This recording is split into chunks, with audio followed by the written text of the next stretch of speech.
用微光照亮夜晚，用温暖温润心灵。亲爱的朋友们，欢迎来到微光夜读。街边新开了一家健身房，身材爆火的女教练天天在小区里发传单。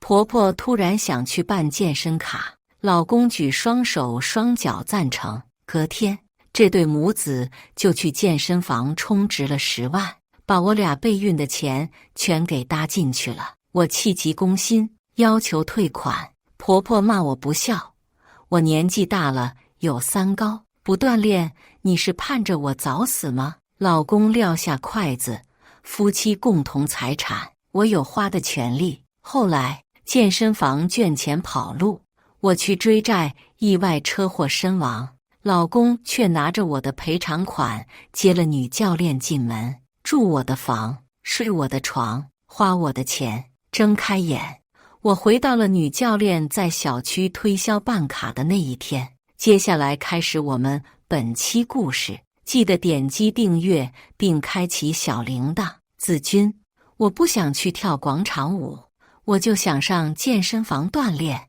要不然办张卡吧。吵嚷的人声里，我被婆婆突然的拉扯拽回了神。我有些迷茫地看着她，然后就看到面前站着一个穿运动背心紧身裤，满脸热情的健身女教练，正贴着我丈夫亲亲热热地喊哥哥。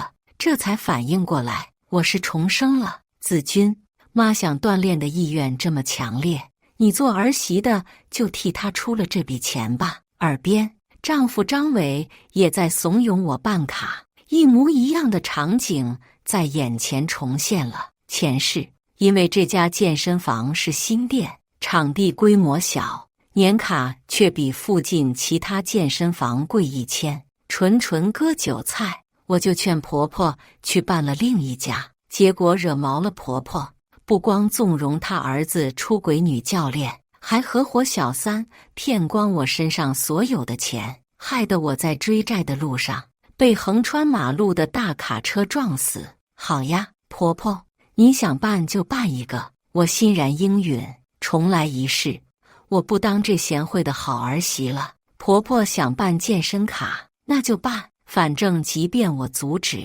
她也会自己偷偷去办。与其让婆婆在这时记恨上我，不如遂了她的愿，让她将来自讨苦吃。阿姨，您看，其实这个9999的套餐就特别适合您，不光能免费锻炼1年，还能赠送10节私教课。名叫孙丽丽的女教练嘴巴甜甜的推销，她目不转睛看着张伟，不经意撩了撩他的头发，显得身材愈发前凸后翘，同时还不忘强调他会亲自1对1上课指导。张伟眼睛都直了，胳膊肘杵了我一下，就要这个9999的套餐了。1年的健身卡是3000，10节私教课也是3000，这俩叠加在一起居然要收1万。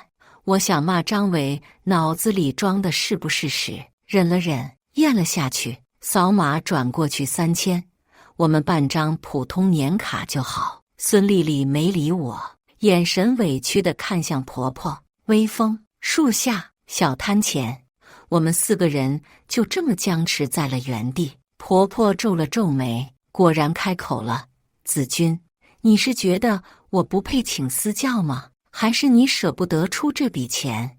你可别忘了，当初我们家娶你花了9万9的彩礼费，我当时眼皮都没眨就同意了。是没眨，结婚第2天就告诉我这9万9全是借来的，属于我的婚后债务。我花了半年才终于还清了这笔彩礼费。怎么会呢？婆婆，我是觉得这笔账算得不对。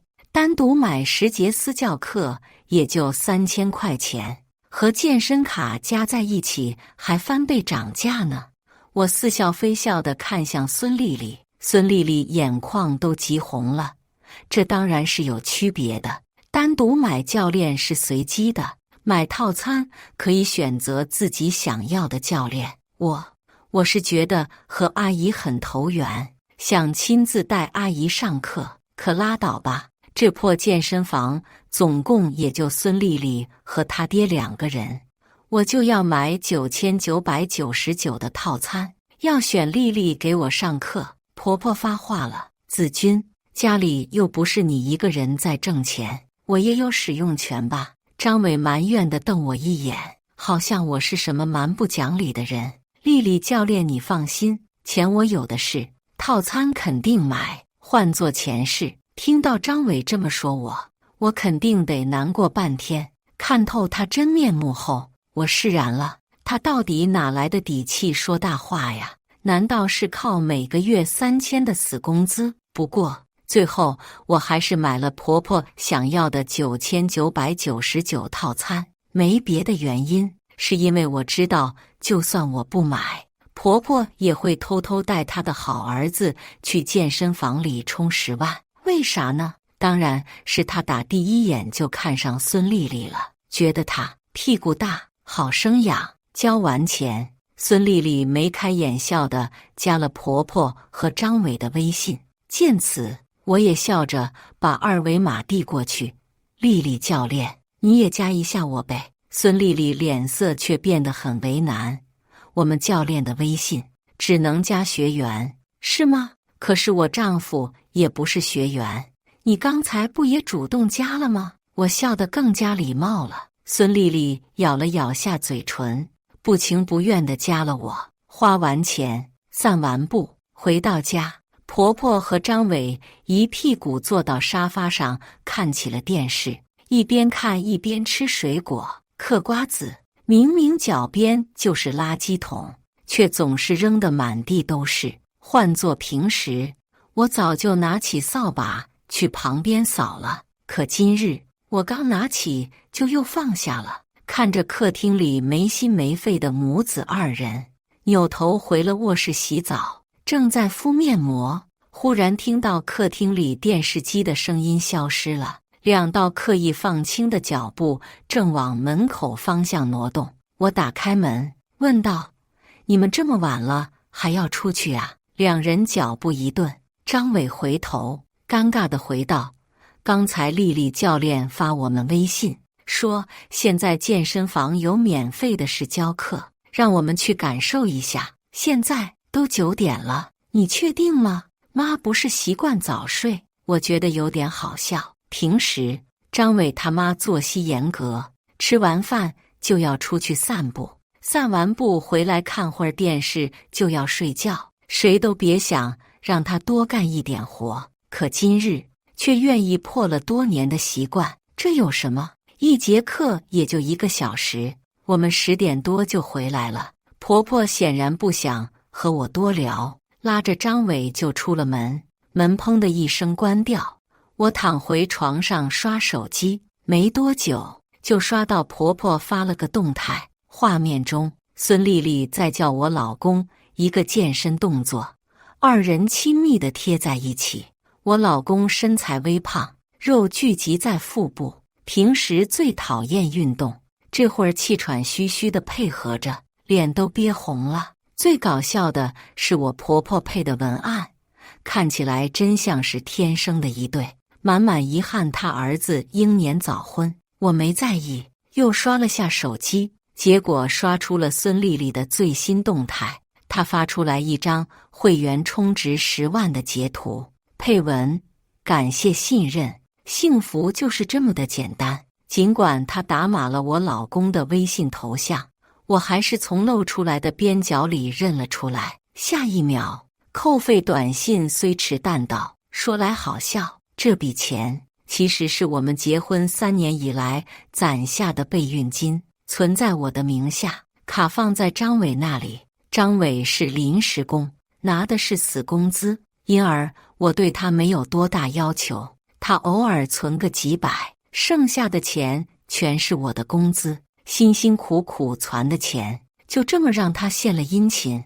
没想到啊，这一世没有我的阻拦，这10万块钱花出去的比前世还要早。晚上12点，张伟蹑手蹑脚地回来了。躺下后，他先确定了下我有没有睡着，然后小心翼翼地探过来，从我的枕边拿走了手机，解锁屏幕，飞快删除了那条还显示着未打开状态的扣费信息。平时我作息早，10点左右就睡了，因而张伟特地选在10点半的时候刷卡，就是想趁着我睡着看不到扣费信息，回来再偷偷删除。毕竟我平时根本想不到登录银行后台去查账。前世他也是这么干的，我被蒙在鼓里半个月，直到银行的月费扣款信息进来，才猛地发现余额少了10万。我闹着要去调流水，张伟就和盘托出了。当时他是怎么说的来着？这是夫妻共同财产，我有花的权利。你在医院多花了好几万的事，家里谁有说过一句吗？婆婆在一旁骂我不孝，我年纪大了容易有三高，不去锻炼，你是盼着我早死啊！我被气到浑身发抖。医院那几万块是我想花的吗？还不是为了备孕。我和张伟在一起一直没怀上，去医院检查了一通，双方谁也没有毛病，什么方法都是变了，就只能试管。当时我正处于试管的阶段，吃着肉体上的苦，还要受心灵上的伤。更讽刺的是，前世我死后，张伟风光迎娶小三进门，我跟着他们母子身边，才偷听到真相。原来张伟先天不足，有弱精症，他们一直在骗我。有病的人是他，遭罪的人却是我。他们见我试管了2次都怀不上，就动了踢掉我再娶一个的心思。好在老天有眼，给了我重来一次的机会。这一次，恶人必有恶人磨，天刚亮我就醒了。张伟因为昨晚刚花了10万心里虚，没敢使唤我做早饭，主动去外面小摊上买了豆浆油条。餐桌上，我一边吃饭一边自然地提起昨晚的朋友圈。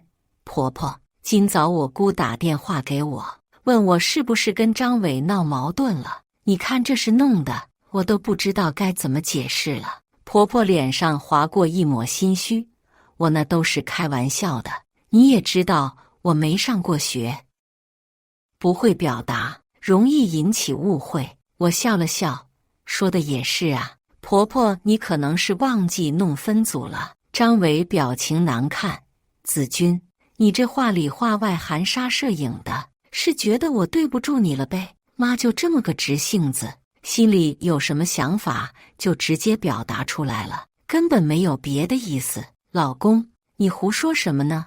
我俩在一起这么多年，我能不相信你和婆婆吗？我夹了一只小笼包放进张伟碗里，笑容真诚。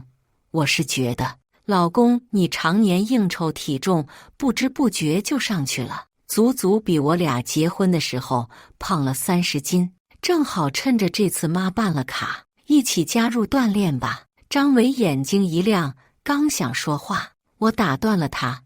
以我们家目前的经济情况，健身房就让妈一个人去好了。老公，我和你年轻，减肥什么方式都可以。一会儿等吃完早饭，我俩就去楼下跑个10圈。10圈？张伟眼睛都瞪大了。子君，这会不会有点太夸张了？婆婆听得直皱眉。我继续笑容艳艳，不会不会，10圈只是个开始，等适应了就要跑20圈了。说完，我就带着张伟下楼了。要换做平时，张伟可能会反抗我的安排，但今天他不敢。花了10万办健身卡，却不愿意配合我跑步减肥。他也怕我得知真相后闹得鸡犬不宁。我从小就是学校的田径选手，绕楼跑10圈对我来说并不困难。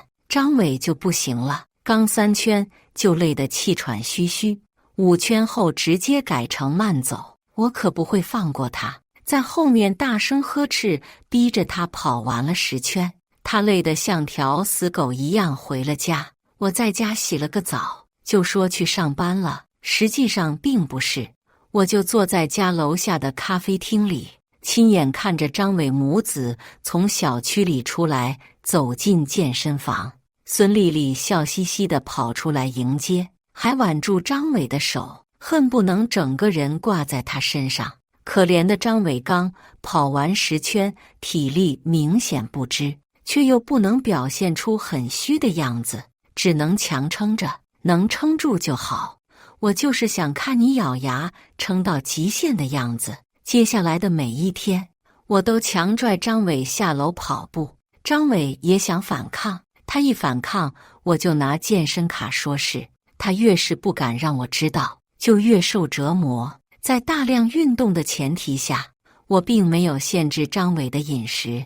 他每天跑完就跑去开冰箱喝冰啤酒、冰可乐，咕咚咕咚当水一样猛灌，贪图那一阵的凉爽。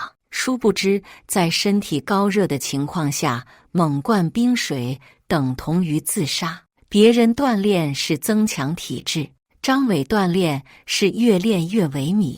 看着他一天比一天虚弱的模样，我心里别提有多痛快了。周五那天，我下班经过孙丽丽的健身房，眼一瞥就看到几道熟悉的身影。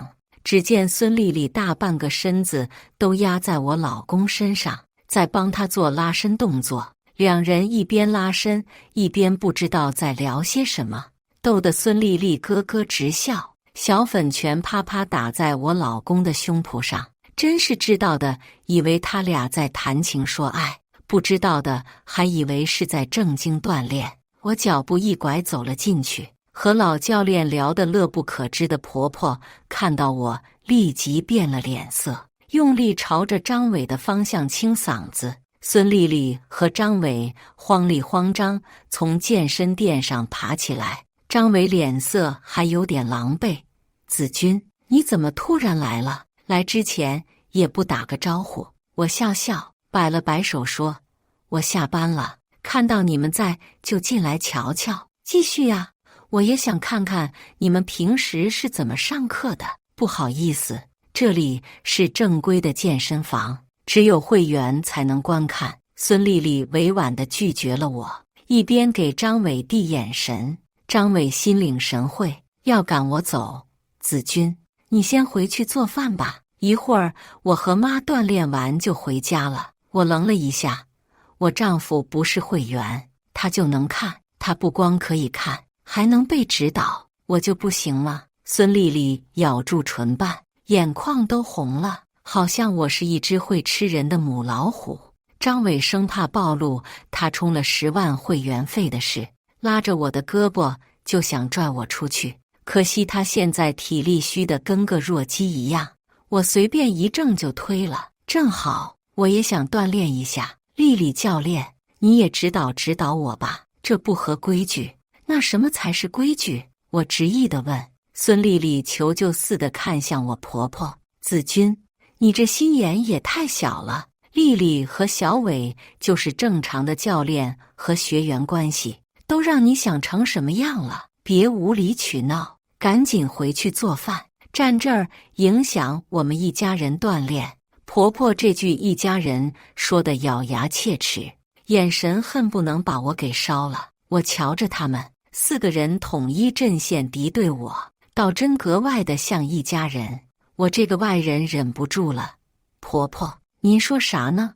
我就是想跟着上课锻炼，强身健体，哪里乱想了？再说了，张伟不是刚付了10万的教练费吗？这都够上多少节私教课了？他用的是我们夫妻共同财产，我难道还没有一起上课的资格？婆婆没想到我早就知道了，瞪得眼都大了。倒是张伟怕在孙丽丽面前丢脸，着急忙慌地对她解释起来，丽丽，钱是我心甘情愿充的，我觉得你教的特别好，你放心，我不会后悔，也不会退费的。孙丽丽却像是受了天大的委屈，带着轻微的哭腔说，张哥，你别说了，我都信你，没事儿，姐想上课我就带她。人微言轻的人在这个社会上总是要吃苦的。说完惨烈一笑，眼泪恰当滑落脸庞，整个人都像要碎了。张伟心疼死，扭头骂我，刘子君，你就是个泼妇，家里横也就算了，还来外面欺负人。有哪个女人像你这样泼辣？孙大强把孙丽丽搂入怀里，乖女儿，客户就是上帝，既然他出钱了，那不管客户的要求有多么的无理，你心里有多么的委屈，都要承受。孙丽丽含泪点头，爸，你放心，我不会怪姐的，这一出演的，我给气笑了。不是，我花了钱，你收了钱，你们还委屈上了，有本事这钱别挣啊！还有你，张伟，你别断个链把脑子都给练没了。我花钱，他服务，天经地义，要么就别开门做生意。我可没听说过花钱去当孙子的。刘子君，你够了，真当这儿是自己家，无法无天了。婆婆出离愤怒，指着我的鼻子破口大骂，就你一个月挣那3瓜2枣的够谁花？没钱还生不了孩子，无德还无耻，像你这种女人早就该被休了。婆婆终于把话给说开了，见我沉默，她还以为是把我给收拾明白了，洋洋得意的以此教育张伟，他就是欠骂，你要有我一半的脾气，还能让他骑你头上作威吗？我理了理头发，笑了，婆婆，您真的确定生不了孩子的那个人是我吗？婆婆口不择言，不是你是谁？做了2次试管都怀不上，浪费我们家这么多钱，还有脸只摘会员费的事？我告诉你，生不了孩子的女人算是3等残废，也就我能容忍你了。前世他们母子2人就联手做得一手好戏，让我始终有低人一等的感觉。现如今我是一点不乐意忍了。婆婆，说话讲证据，我的体检报告您全看过，医生说我一点问题都没有。倒是张伟，他的体检报告您从一开始就收起来了，遮遮掩掩的不让看，里边是有问题吧？你放屁！刘子君，你别血口喷人啊！张伟吓得脸都绿了。我继续说，前几天我登录了下家庭医保，您猜怎么着？张伟的体检报告全跳出来了，弱精症3个字写得清清楚楚。婆婆，您隐瞒张伟弱精的事也就算了，玩栽赃这一套手段就太下作了。这些话全道出来，婆婆惊呆了，她一直以为我被蒙在鼓里，此刻就像被人狠狠扇了一巴掌。张伟面红耳赤，说话软弱无力。刘子君，世界上居然会有你这种女人，你老公是不要脸的吗？是啊，你就是太要脸了，所以才往我身上甩锅嘛。我嘲讽地说。孙丽丽哭哭啼啼地从孙大强怀里出来，安慰张伟，张大哥，弱精症不是大毛病，养养就好了，何况我就没听过哪个土地肥沃的女人留不下丈夫的种子，说到底就是缘分没有到，要笑死个人了。他干脆直说，他就是那个肥沃的有缘人好了。孙大强叹气，哎，我们小地方出来的人都以夫为天，我老婆把丽丽培养教育得很好，有说错话的地方你们不要怪罪她。婆婆气疯了，她从来没有在外人面前这么丢人过。刘子君，你个泼妇，你连丽丽的一根手指头都比不上。孙丽丽搂住婆婆的胳膊，娇娇柔柔地安抚，阿姨，您别生气，身体是自个儿的，为谁气坏了都不值当。她帮婆婆顺气时，露出了半截手腕，那腕上正戴着婆婆传家的翡翠镯子。我刚嫁给张伟，婆婆就把手镯拿出来说了好几回，等过个1年半载就把镯子给我，等有了孩子就把镯子给我。如今这镯子她终于给了，却出现在了孙丽丽的手腕上。一个认识不到半个月的人，原来他从来都不是不舍得，只是不舍得给我。心里最后那点犹豫彻底消失，我觉得无话可说，径直离开了健身房。回到家，我拿出行李箱开始收拾。和张伟结婚前，他一穷二白，我没嫌弃过，主动拿出婚前攒的钱和他一起买下这套房的首付。婚后更不用说，我是上市公司销售主管，每个月光拿的提成都是张伟工资好几倍，家里的开销基本都靠我支撑，家里的债务也都是我在偿还。幸得如此，存款都在我的工资卡里，谁也没办法动。东西都收拾好后，我给我的直系领导周桃打去电话，告诉他我最近遇到点事，要暂时离职3个月，让他不用担心。然后又打给我的父母，叮嘱了一遍。做完这一切，张伟和婆婆都还在外面乐不思蜀，不想回来。我最后看了一眼这个冷冰冰的家，再无一丝留恋，拖着行李箱毫不犹豫出门，在小区门口等着网约车。我一抬头又看到了健身房的落地镜，张伟和孙丽丽嘻嘻哈哈地抱在一起，婆婆在一旁笑得合不拢嘴。笑吧，看你们还能笑几天。我坐上车扬长而去。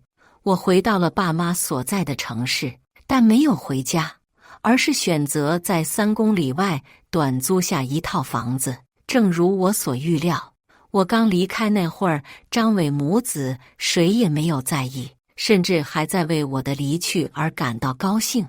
但时间一久，他们就感觉到不对劲了。打扫的人没有了，家里一团乱，做饭的人没有了，吃了这一顿，不知道下一顿在哪儿。更要命的是，稳定的经济来源没有了。于是他俩终于想起了我，一个接一个打我电话，我不接，他们换号打。可惜我早就跟爸妈好友互通过气了，有事我会主动联系，电话一律不接。没多久，张伟母子就破防了，发短信辱骂我不顾家、不给钱，什么肮脏的词汇都用上了，实在令人大开眼界。我任由他们骂，主打一个沉默不语。1个月后，这2人跑去找我爸妈，试图逮我，结果我爸妈早就出去旅行了，扑了个空。想想前世，我把所有的好都给了那对狼心狗肺的母子，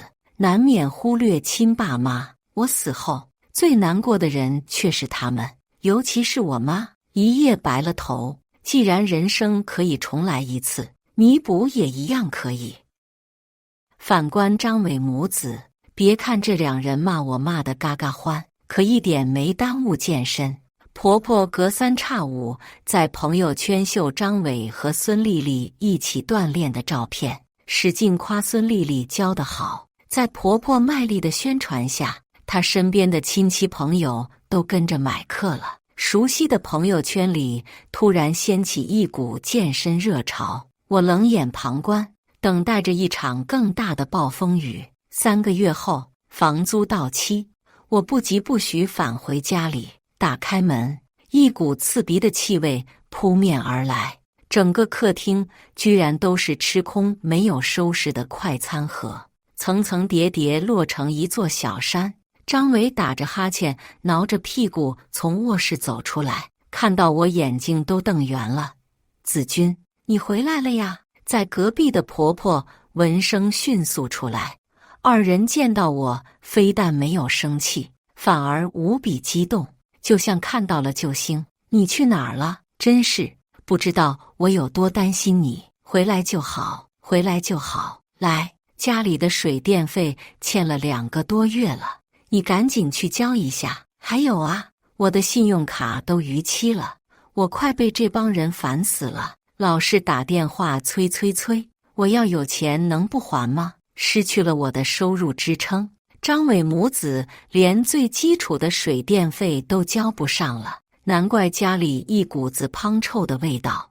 我嫌弃地避开张伟伸过来的那双手，都不知道多久没有洗过了，指甲缝都是黑的。子君，张伟尴尬地缩回手，3个月不见生分了许多，好像他碰我一下都属于冒犯。张伟，你不光刷爆了信用卡，你还借了不少的网贷，那些催债的都把电话打到我的手机里了。我冷冷地说。张伟脸色一变，继而狡辩：我身上没有钱，难道等着饿死吗？谁让你说走就走，一分都不给我留？说到底，这还要怪你，把责任全部推卸到我身上。我冷笑一声：放屁！吃饭需要20万，我看你是全花在孙丽丽身上，给人家添置行头去了吧？别忘了，我也有孙丽丽的朋友圈。张伟每送她一样奢侈品，她就发圈秀，还很心机地露出张伟一点点影子。这恩爱就是在秀给我看，逼我让位。可惜呀，他根本不知道，张伟也不可能告诉他，其实他就是个打肿脸的胖子，毫无资产不说，还负债累累。刘子君，我就不懂了，你怎么一回来就发疯？你就不能像丽丽一样温柔吗？难怪我是越来越不喜欢你了。张伟说出了心里话，婆婆更是借此拿捏我。你说小伟把钱给丽丽了，你有证据吗？我告诉你，小伟就是借钱了，这钱是我和他2个人一块儿正正当当用完的，谁让你不肯养我们？这属于夫妻共同债务，全都得由你去还。我毫不留情戳破他的美梦，不可能，这钱我1分都不会还，你就等着你儿子被起诉吧。你敢？张伟气得想动手教训我。说实话，他这3个月在孙丽丽的调教下，身材确实变得比以前强壮健硕，揍我看起来不是问题，但是他敢吗？张伟，你敢打我一下，我就跟你离婚。你婚内出轨，再加上家暴，我能让你净身出户，信不信？我威胁。果然，张伟瞬间被吓到，放了下拳头，尴尬地说：子君，我跟你开玩笑，你还当真了？我不离婚，舍不得你，那就看你表现。我冷冷地推开他，拖着行李箱回到卧室，把床上所有他使用过的被褥全部拿起来丢到外面，换上新的，并且不允许张伟再往内踏入半步。可很快，有人就按耐不住了。就在我回来的第2天，孙丽丽登堂入室，她一改之前在我面前的柔弱形象，暴露出真面目，大言不惭地说：感情里不被爱的才是第三者。她有了张伟的孩子，希望我能主动净身出户，成全他们。她还说和张伟是天生一对，弱精症的张伟遇到她就被治愈了，而我的婆婆也更加喜欢她，甚至早早就把该给儿媳妇的翡翠镯子都给了她。我欣赏了一会儿她发癫的样子，而后问了个很关键的问题：孙丽丽，张伟有没有告诉过你，他1个月工资有多少？底薪1万，提成5万到10万之间不等，年薪可过100万。孙丽丽答得很利索，说完不屑地瞥了我一眼：别误会，我可不是因为张哥工资高才跟他在一起的，我俩是真感情。你享受着他高薪带来的优渥生活，却不能生个一儿半女，真是枉为人妻。我笑了，看来你是真不知道啊。什么意思？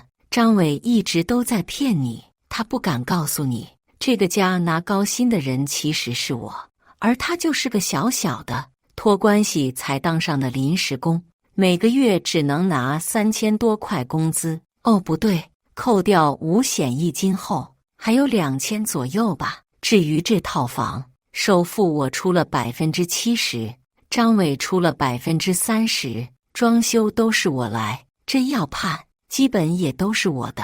呵呵，别这么看着我，你是不是奇怪他没钱，怎么给你买奢侈品？没钱他能借啊，信用卡、网贷，正常人套出10-20万很正常吧？孙丽丽的眼神由震惊转为稀碎，我缓缓地说：至于你，我还要感谢你，让我认清了一个人渣，而且本来我还没有他婚内出轨的证据，结果你就主动送上门来了。现在好了，我要和他离婚的话，他就只能净身出户了。孙丽丽彻底懵了，她那副贪婪又大失所望的模样，可真好笑啊！真相一旦曝光，张伟的好日子就结束了。我知道孙丽丽不会放过张伟，但我没想到他会死。是没想到他会死得比我预料的还要早。孙丽丽打电话让张伟去找他说清楚，结果张伟去了健身房就没回来。听围观的人说，那天健身房里突然闯入几个人高马大的男人，进来就开始打砸，恐吓孙大强和孙丽丽还钱。张伟为了在孙丽丽面前表现一下男子气概，就和那几个男人硬刚，结果脑袋撞到墙角，脆弱的血管爆裂，直接死了。离开家的这3个月，我没有一天是真正闲着，我一直在追查孙丽丽和孙大强的真实身份，有怨报怨，有仇报仇，前世我死在他们手里，今生必要偿还给我。这一细查不得了，原来这对父女是游走在全国各地的诈骗犯，每到一个地方就开一家健身馆，利用孙丽丽的美色诱骗男人，要么仙人跳，要么骗婚，已经弄得好多人家破人亡。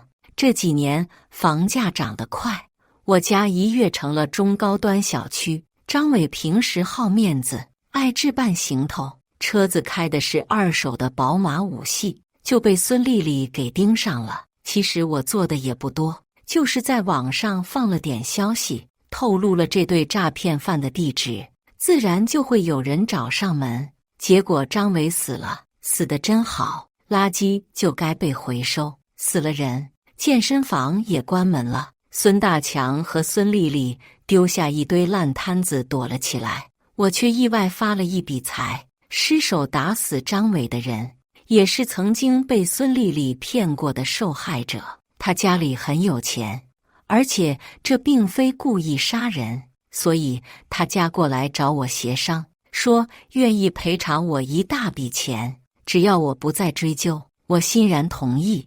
垃圾回收了150万，除去张伟带给我的损失，我少了个老公，还净赚130万。天大的好事情，但事情并没有结束。我婆婆一听说对方愿意赔钱，就沉默了，不再嚷嚷着要人偿命，改为缠着我要钱了，胃口还真大，说儿子是他的，让我必须把所有的钱都给他。这背后要没人指点我是真不信，想想也知道是孙丽丽在利用肚子拿捏婆婆，告诉她你儿子没了，可你还有孙子啊，逼着老太太必须把赔偿款全部拿回来，才愿意生下孙子。我哪能让她痛快？再度放出去消息，让那些讨债的去跟踪老太太。果不其然，闹得个鸡飞狗跳，把孙大强父女从犄角旮旯的村落里揪出来，当街暴打。婆婆哭天喊地，跪求大家别打了，别打坏她孙儿了。讨债的吐了口痰骂：鬼个孙儿，这女骗子早就没有生育能力了。原来就连怀孕的事都是假的。婆婆愣了半天，突然崩溃，原地嚎叫一声，冲上去暴揍孙丽丽，是所有人里打得最狠的那一个。而这一切我都是在视频里看到的。这出闹剧被人拍了无数个视频，上传到互联网。孙丽丽和孙大强的真面目被彻底曝光，以后他们想再出来骗人是不可能了。之后，我联合了所有被孙大强父女欺骗过受害者，一起把孙丽丽告上了法庭。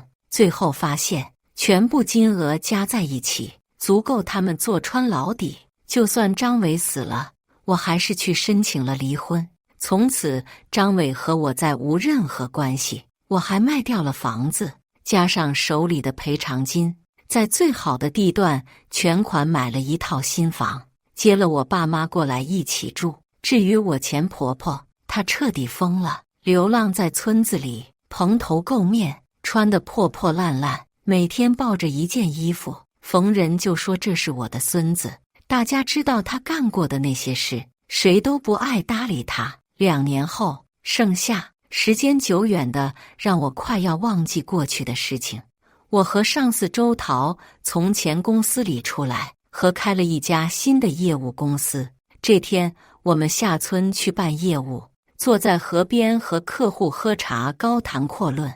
不远处走过来一个疯疯癫癫的老婆娘，她抱着手里的衣服，喃喃自语，喊着孙儿。忽然间一个踉跄，衣服掉在了地上，被狗叼走跑了。她疯了一样追上去，径直跳入了河里。故事完，接下来是我们本期第2个故事。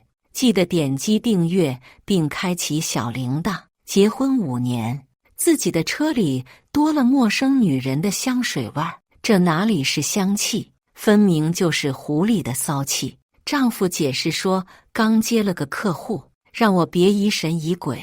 第2天，我就看到丈夫在办公室跟那个女人咬同一块蛋糕。我没有别的意思，只是宋总吃不完，我觉得扔了怪可惜的。女人一脸无辜，娇羞可怜。下一刻，丈夫就跪在我的面前跟我认错。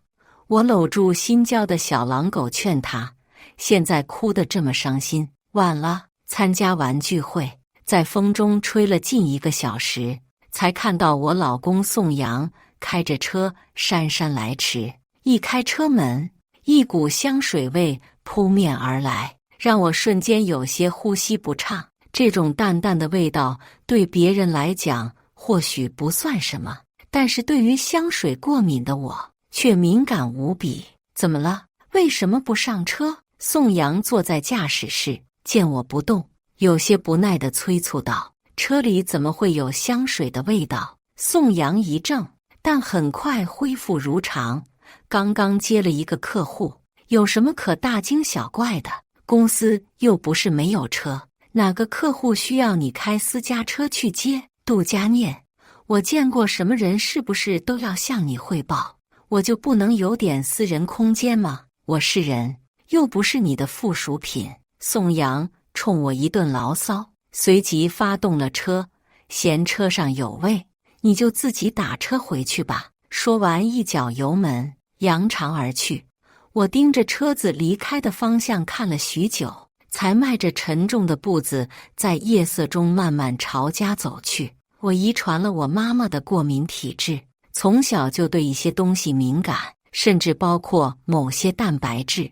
香水就是我的过敏源之一，虽然不会引起严重的哮喘或者昏迷，但是却会让我胸口憋闷，呼吸不畅。结婚前，宋阳还是很在意的，尽力让我避免一切跟香水接触的机会。可是婚后就什么都变了，我的过敏成了他口中的无病呻吟，矫情造作。到家时已经12点过了，屋内漆黑一片。宋阳又不在家，近1年，他夜不归宿的次数越来越多。一开始我还会问一问，甚至还会担心他是不是遇到了什么棘手的事情。可是每每得到的都是他敷衍的回答，甚至冲我大吼：你不觉得自己很烦吗？是不是跟你结婚后，我就一点自由都不能有了？杜佳念，你就那么下贱，成天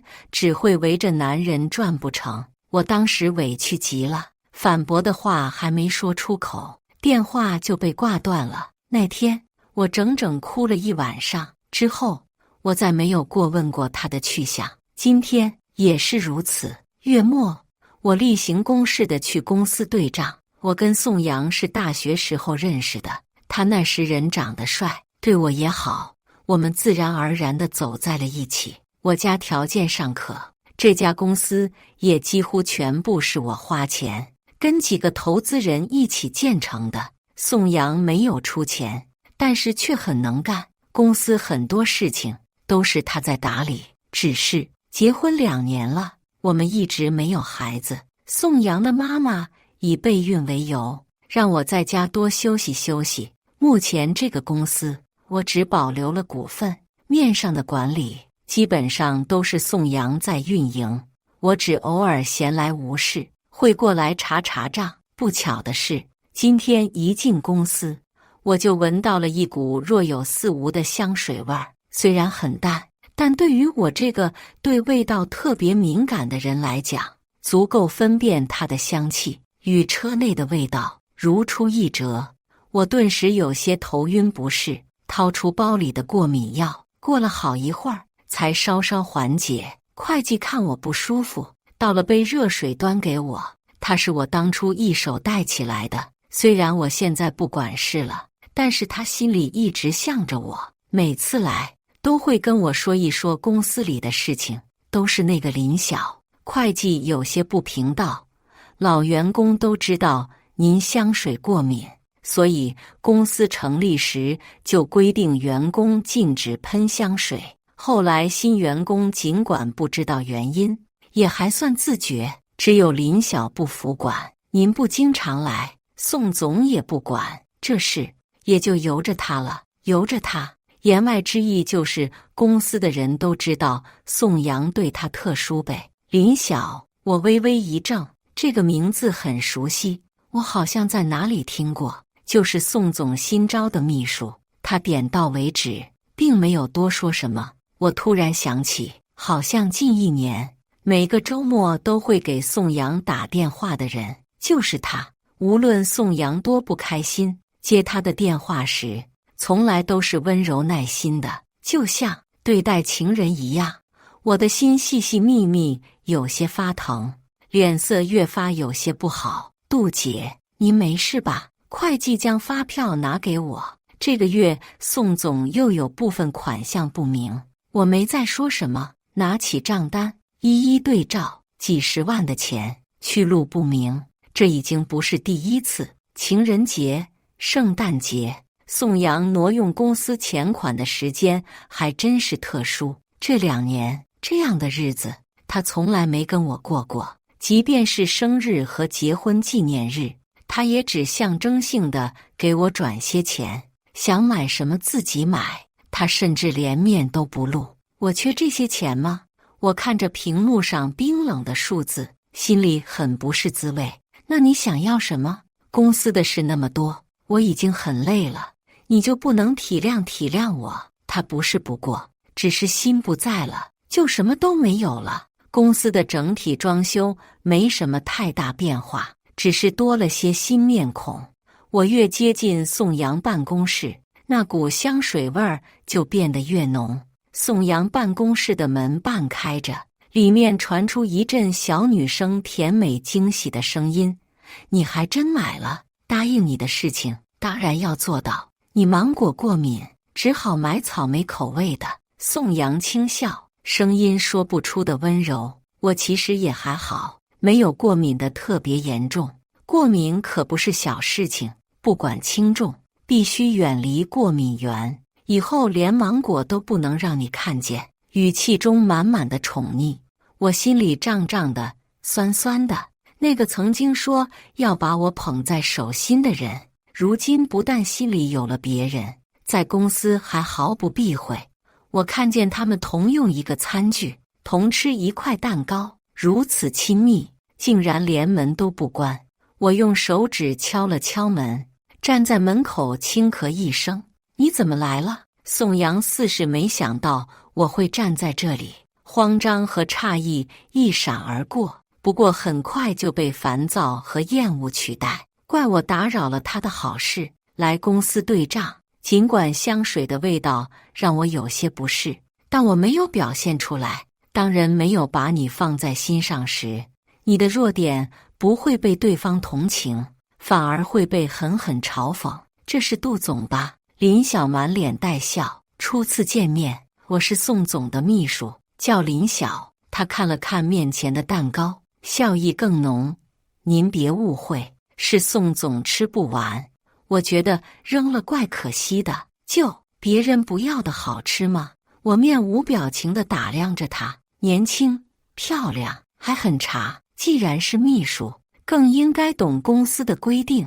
公司禁止喷香水，你不知道？知道啊。林晓突然低头，一脸娇羞。可是宋总他同意了，我以为你会是例外，我不是那个意思，我只是违反公司规定，你被开除了，你闹够了没有？我话音刚落，宋阳一把把林晓护在身后，皱着眉瞪着我。一大早你跑公司来折腾什么？觉得公司不好，你可以回家，谁请你来了？宋阳走近我2步，明天我就把这个规定给删除了，不就是点香水味吗？你矫情什么？那是明天的事，今天这个规定还在。我并不打算让步，杜总，我好不容易找到工作，您别开除我，我以后不喷了还不行吗？林晓很会以退为进，先发制人，他梨花带泪地看着我跟宋阳，宋总，您帮我求求情吧，我不想没了这个工作，别哭了，只要我不点头，他动不了你。宋阳心疼地看着林晓，竟然当着我的面温柔地帮林晓擦眼泪，我心里一阵刺痛，知道是一回事，亲眼看到是另外一回事。如今我在他眼里仿佛空气一般，完全被无视，是吗？我歪头看着他们，宋阳，你以为你真的能一手遮天吗？赶巧了，我今天不但要动他，我还要连你一起动，你什么意思？宋阳嗤之以鼻地看着我，动我？你是脑子有病吧？滚回家去，以后不要再来公司了，意思是让你这狗东西看清楚，谁才是这个公司真正能做主的人。我无视宋阳的冷嘲热讽，直接让助理通知开会，把公司有股权的全部叫了过来，持有大头股权的一共有3个人，这里面不包括宋阳。当初我找了几个人投资合伙开公司，他们一致赞同把公司交给我打理。宋阳当时跟我开玩笑说，这个公司你出钱，我出力。事实上他也确实很有能力，结婚后因为有我这个大头股东在他身后，他又十分熟悉公司业务，公司的运营和管理基本上就落到了他的手里。我退居幕后，让权给他，很少在公共场合露面。你抽什么风？宋阳一怔，显然没想到我竟然要开会，他不想把事情闹得太大，影响他的发展，随即把声音软了下来，这是公司，别闹，回家去，别理他，通知半个小时后开会。我看着站在原地的助理，又一次催促道，有些人位置站得太久，都要忘了原本是条狗了。杜佳念，你说谁呢？什么意思你？宋阳的忍耐力是有限的，公司能有今天，难道不是我的功劳吗？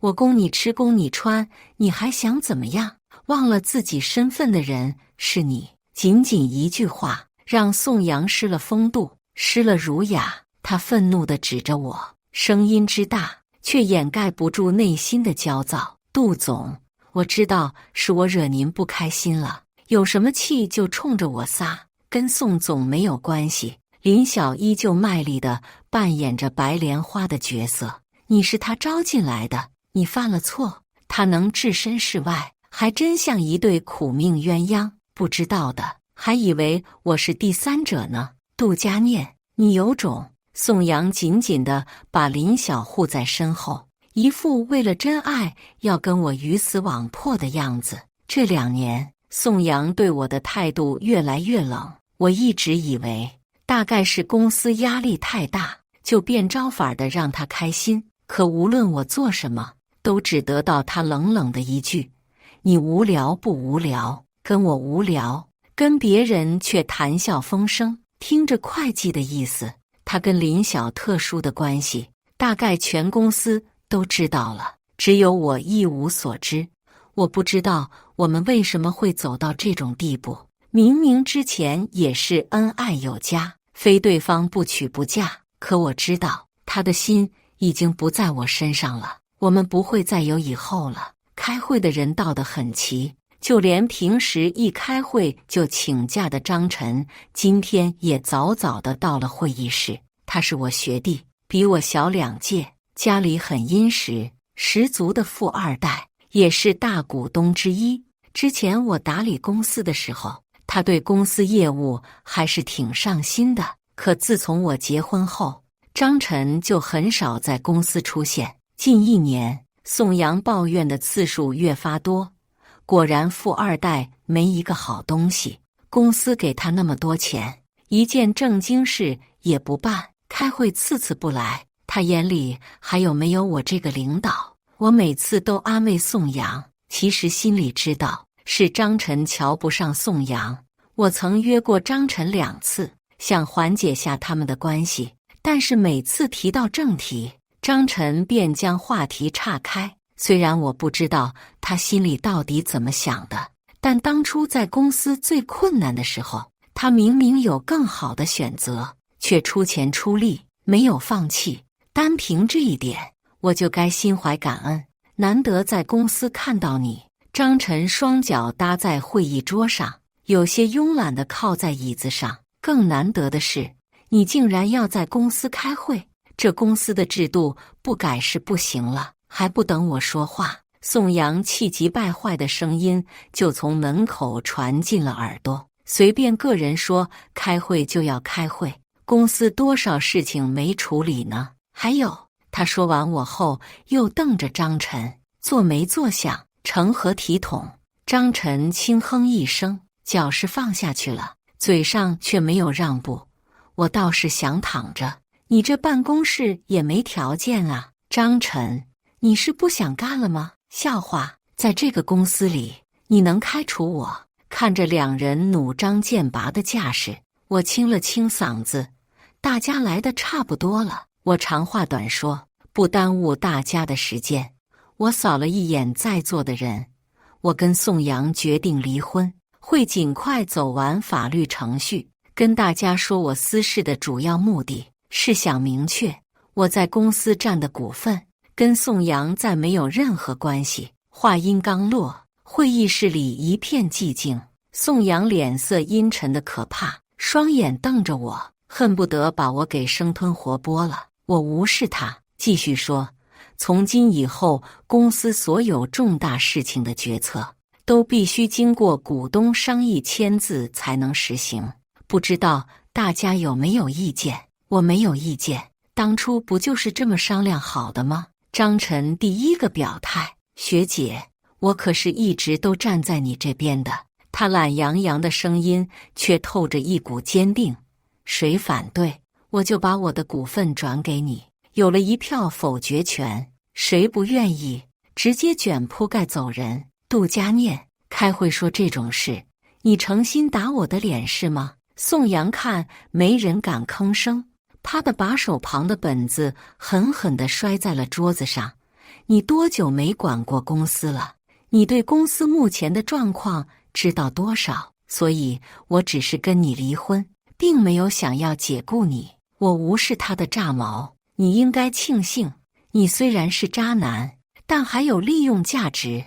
你就这么小心眼儿，家里的事情非要闹到公司。我们什么时候说要离婚了？现在。我说完，将提前准备好的离婚协议书直接扔到了他面前。没什么意见就签字吧。会议室死一样的寂静又持续了几秒钟，便被宋阳近乎咆哮的声音打破了。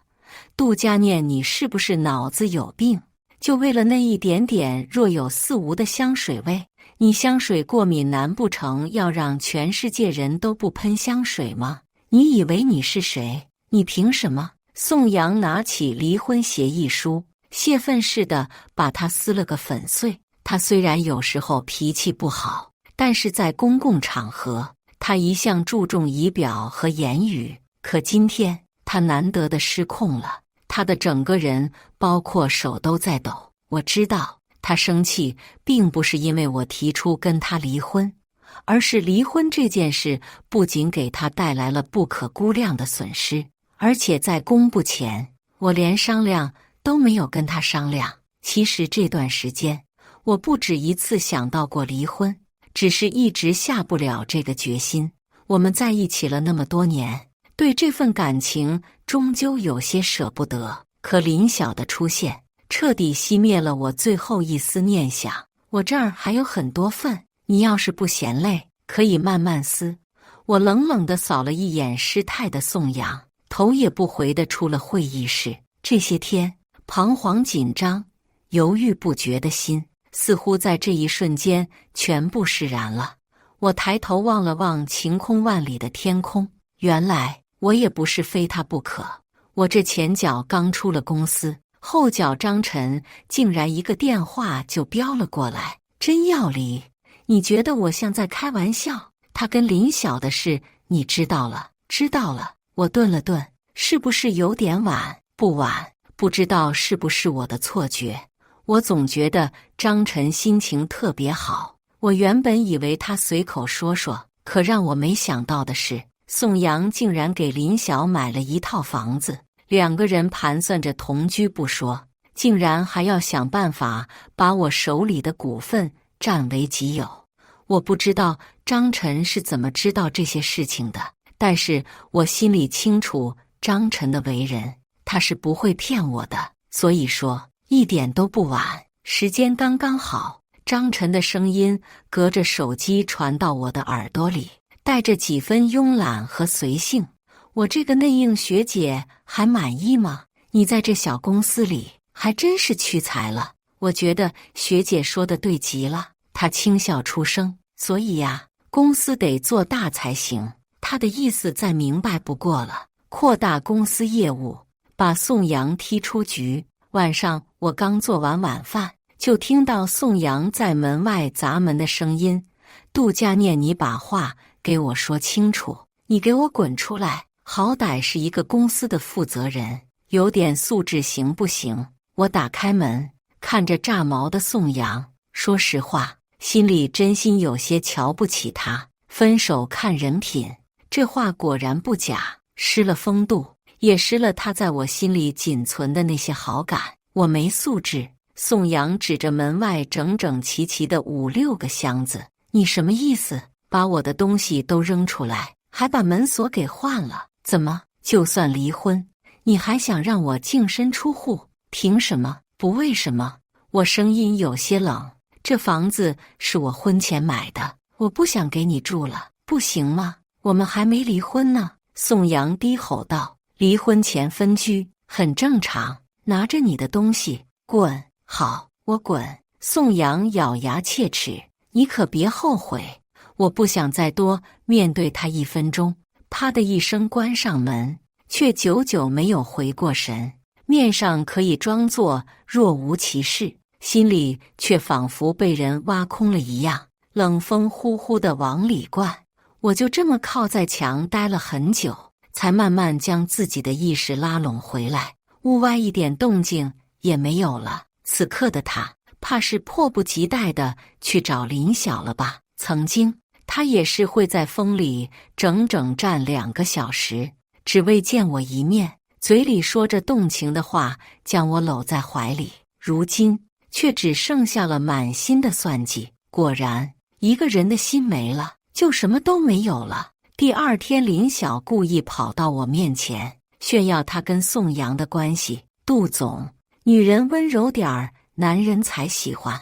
阿阳昨天无家可归，搬到我那里，一直在跟我诉苦，说这2年被你管得喘不过气。我管他，如果说很晚不回家打电话问情况，有急事找他问他在哪里，满身酒气回家问他跟谁一起喝酒都算管的话，那我确实对他太苛刻了。他在哪与我无关。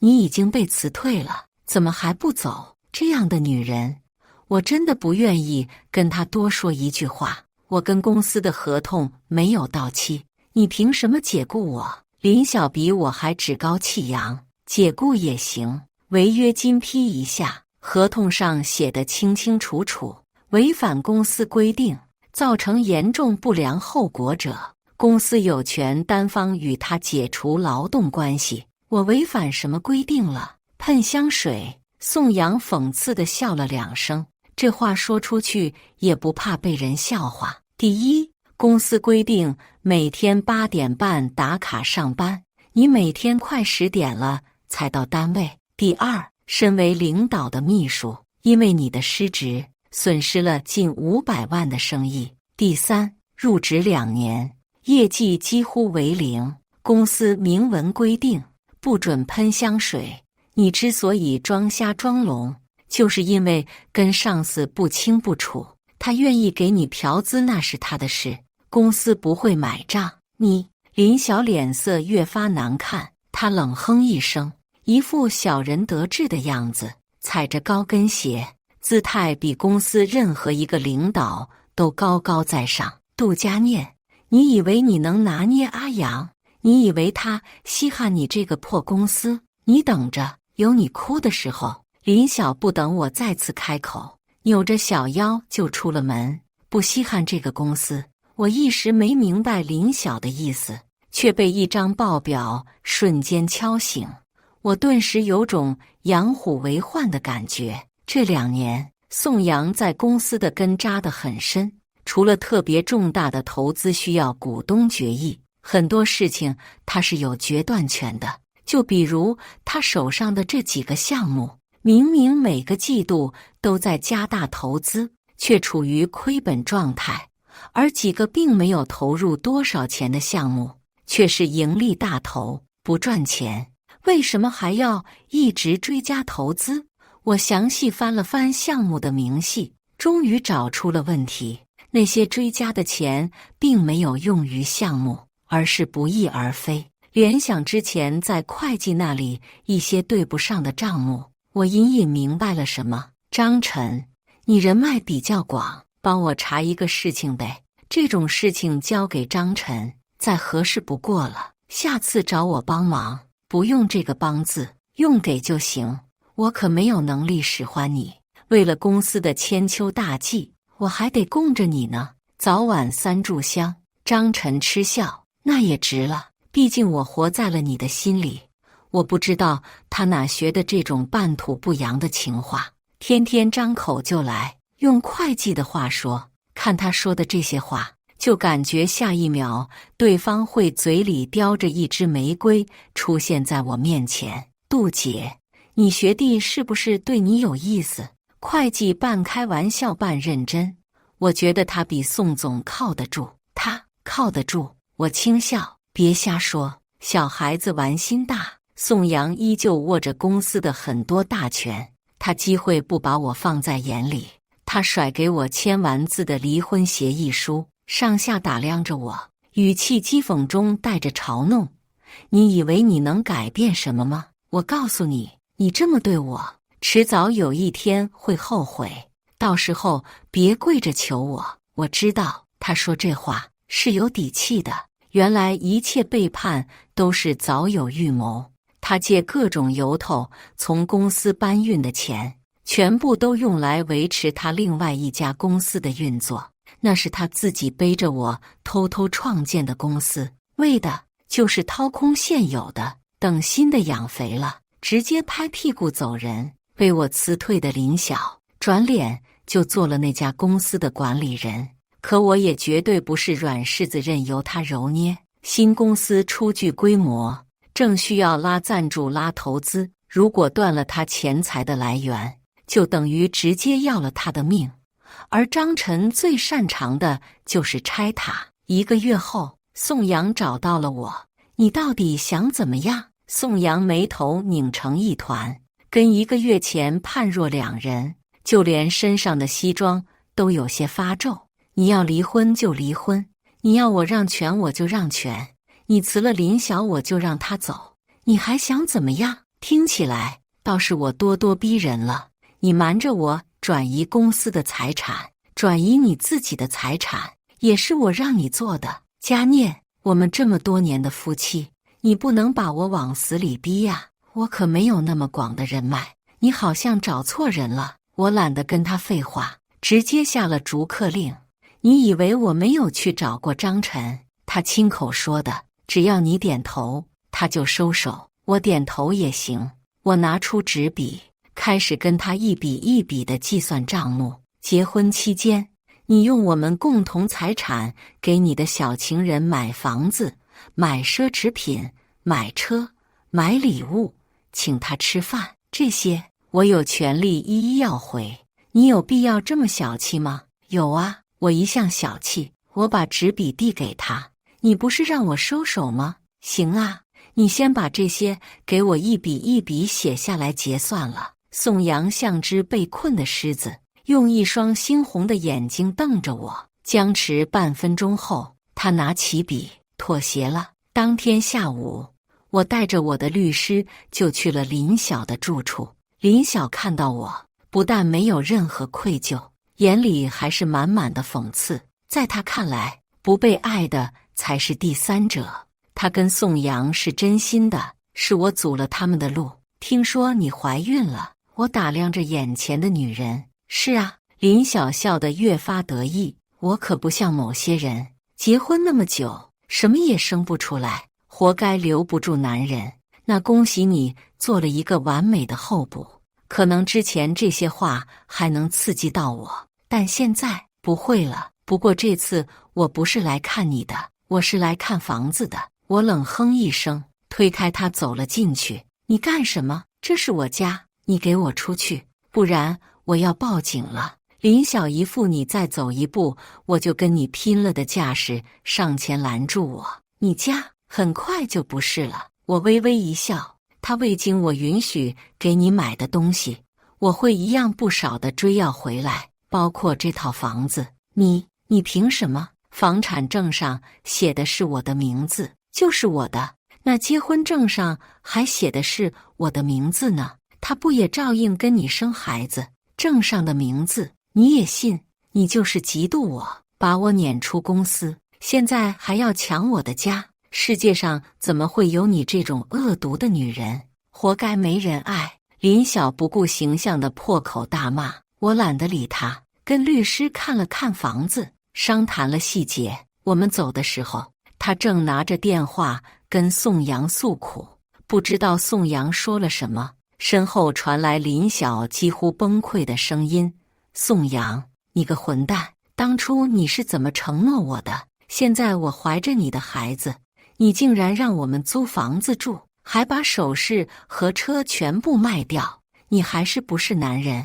意料之中，毕竟一个自身难保的人，还有什么精力去顾及其他？我答应他收手，可没答应放过他。2天后，我在张晨的帮助下写了一个帖子，把宋阳的事情发到了网上，还配上了各种图。婚外情，利用工作便利把小三养在身边，挪用公款，转移资产，企图霸占妻子的一切，让妻子净身出户。事发后还不知悔改，还妄图牺牲小三，平息一切。宋阳一夜之间成了红人，看着这么斯文，原来是个败类。当初是他死缠烂打追的人家，还真应了那句话：男人有钱有权，就有了欲望，就是一切罪恶的开始。挪用公款，他怎么还没被警察抓起来？因为事情的持续发酵，公司上下一致同意停了他所有的职务，解除跟他所有的关系，就连一直跟他保持良好合作关系的人，也纷纷对他避之不及。一时间，他和林晓成了众矢之的。张晨悠哉悠哉地坐在我办公室的沙发上。学姐，我看你也是手段了得，人间清醒啊！有些证据，怕是你很早之前就有准备吧？收集那些证据不是为了整他。张晨说得对，有些证据确实是我之前收集的。男人出轨并非一朝一夕的事情，只要细心，总能发现蛛丝马迹。我曾跟他提过，如果他真的喜欢了别人，可以跟我说。他否定了，可否定的原因不是因为对我的感情，跟你离婚对我一点好处都没有。我为什么那么傻？这是他的原话。从那以后，我就知道他对我绝不仅仅是感情没了这么简单。有句话说得真好，人是叫不醒的，只能痛醒。打7寸还不能打死。张晨不知道知不知道我心里的想法，但是他看我的眼神却极其复杂。如果非要让我来形容他，我觉得他就像一只狐狸，年龄不大，却是只千年老狐狸。我就喜欢学姐这样的，不拖泥带水，及时止损。张晨拿着几个方案走到我办公桌前，将方案用2根手指慢慢推到我面前，声音带着几分蛊惑：学姐，新项目策划书，不试试你怎么会知道？很多人都比宋阳强。我用笔敲了一下他的手指，小屁孩，滚回去干活，真有资本家的样子，我更喜欢了。我还能有他资本？我懒得理他，刚要打开策划书仔细看看，就听到办公室门被哐当一声打开，外面下着大雨。宋阳淋得像个落汤鸡一样站在我面前，头发紧紧贴在脑袋上，顺着流下来的真不知道是汗还是水。他怎么会出现在这里？没等我反应，他竟然扑通一声跪在了地上。佳念，你不能这么对我，我错了，我真的知道错了。他一改之前趾高气扬的样子，声音中带着乞求的哭腔。我这2天几乎没有一天能睡好，半夜总有人砸我窗户，我一出门就被人跟踪。你看在我们这么多年的感情份上，你能不能帮我澄清一下？我下辈子给你做牛做马，你给我做牛做马。林晓怎么办？让他滚，他肚子里都有你孩子了，让他打掉。无论如何，我不会承认的。我们才是夫妻，我喜欢的只有你，真的，一直都是你。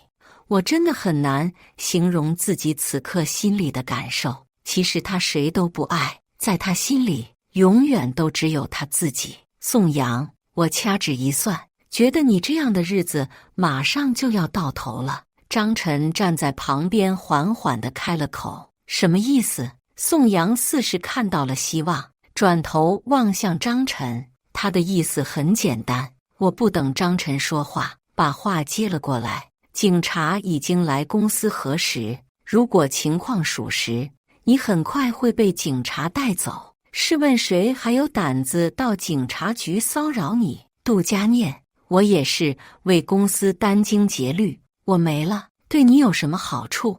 你放过我这一马，我保证让你不后悔。别这么高估自己，公司没有你会运行得更好。呵，宋阳的目光冷冷地扫过我跟张晨。杜佳念，你个贱人，我低3下4求你，你却阴我。你以为你多高尚？是不是你俩串通好的，把我整了？你们好双宿双飞，我真是被气笑了，就差没笑出声了。他污蔑谁不好，非要去招惹张晨，真是嫌自己死得还不够快。对呀，说我来迟串通好这话也不完全是错的，不过你现在知道认错晚了，纯属气话，却说得异常过瘾。宋阳双眼猩红，不知道从哪弄出一把弹簧刀，直接朝我就刺了过来。学姐小心！等我反应过来的时候，张晨已经扑到了我面前，用胳膊替我挡下了刀子。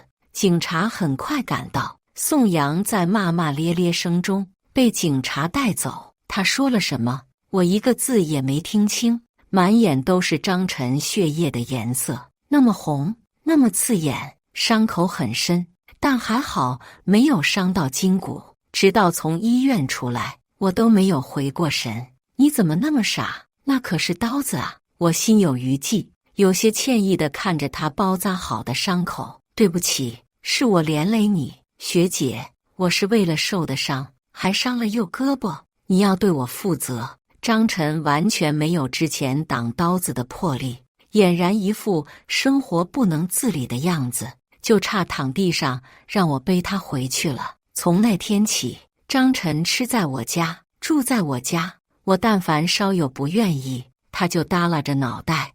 学姐，我胳膊疼，特别疼，我会不会被截肢啊？你快帮我看看。这一住就是半个月，倒是方便我们讨论新项目的实施。很快，一个项目步入正轨，有望在半年内将宋阳负责的项目全部替代掉，把权力完全掌握在自己手里。半个月的事情，说长不长，说短不短，却改变了很多东西。据报道，林小龟还了之前宋阳买的东西后，已经是一无所有了。因为宋阳的事更是雪上加霜，终是不堪重负，跳楼自杀。而宋阳偷盗钱财，故意伤人，被判了有期徒刑10年。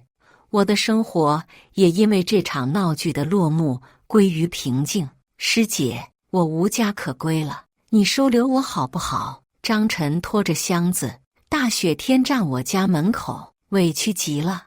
我伤好了你就把我赶了出来，结果我爸妈以为我终于想通搬出去了，把我家门锁都换了。我不管，你得对我负责。结果我一时心软，收留了他，这一住就再也没走过。感谢大家的观看。本期影片大家觉得是第一个故事精彩，还是第二个故事精彩呢？欢迎大家在下方评论区讨论。